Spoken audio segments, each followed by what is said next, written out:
যাও খাইতে ভালো লাগতো তোর ঝাপ লাগতেছে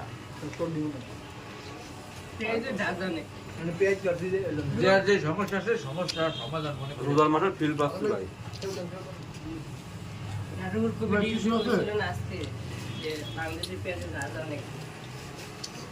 হারে ফালায় না রে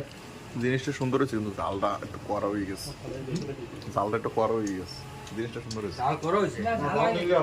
চাল তো আমার হিসেবে কম হয়েছে একটু আচারের তেল হইলো ওই জাল চাল না আপনার মুখে গা আছে মনে হয় চাল দেওয়াই শীতকালে গা আসে তো প্রায় মানুষ একদিন ঝালমুড়ি বানাইতে যাচ্ছে ঝালমুড়িটা দোকান এই ধন্যবাদ জাল হয়েছে ভালো লাগছে